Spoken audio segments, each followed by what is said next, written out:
ശബരിമല സ്വർണ്ണ കവർച്ചയിൽ ദേവസ്വം മുൻ president A പത്മകുമാറിനായി SIT സമർപ്പിച്ച കസ്റ്റഡി അപേക്ഷ 26-ന് കൊല്ലം വിജിലൻസ് കോടതി പരിഗണിക്കും.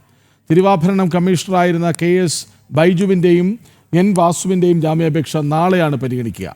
അതേസമയം N വാസുവിൻ്റെ റിമാൻഡ് കാലാവധി വിജിലൻസ് കോടതി വീണ്ടും നീട്ടി. ശബരിമലയിലെ സ്വർണ്ണക്കൊള്ളയിൽ എ പത്മകുമാറിനെ കൂടുതൽ ചോദ്യം ചെയ്യാനാണ് SIT നീക്കം. ഇന്ന് കൊല്ലം വിജിലൻസ് കോടതിയിൽ സമർപ്പിച്ച കസ്റ്റഡി അപേക്ഷ 26-ന് കോടതി പരിഗണിക്കും. പത്മകുമാറിൽ നിന്ന് ലഭിക്കുന്ന വിവരങ്ങൾ നിർണായകമാണ്. അന്വേഷണം ഉന്നതരിലേക്ക് എത്താനാണ് സാധ്യത. പത്മകുമാറിന്റെ അറസ്റ്റോടെ CPM-ഉം കൂടുതൽ പ്രതിരോധത്തിലായി.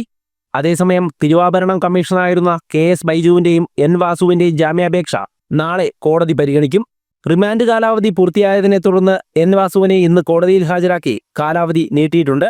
കോടതിക്ക് പുറത്ത് സ്വർണ്ണക്കൊള്ളയ്ക്കെതിരെ BJP പ്രവർത്തകർ കരിങ്കൊടിയുമായി പ്രതിഷേധിച്ചു. വലിയ സുരക്ഷ ഒരുക്കിയാണ് N വാസുവിനെ പോലീസ് കോടതിയിൽ ഹാജരാക്കിയത്. പ്രതിഷേധം ഇനിയും തുടരുമെന്ന് BJP പ്രവർത്തകർ അറിയിച്ചു.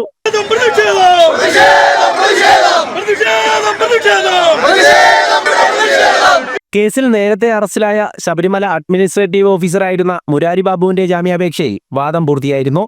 26-ന് തന്നെയാണ് ജാമ്യാപേക്ഷയിലും വിജിലൻസ് കോടതി വിധി പറയുക. ഇതുവരെ 6 പേരാണ് ശബരിമല സ്വർണ്ണക്കൊള്ളയിൽ അറസ്റ്റിലായിട്ടുള്ളത്. വരും ദിവസങ്ങളിൽ മറ്റ് അറസ്റ്റുകൾ ഉണ്ടാകുമെന്നാണ് സൂചന. ജനം, കൊല്ലം.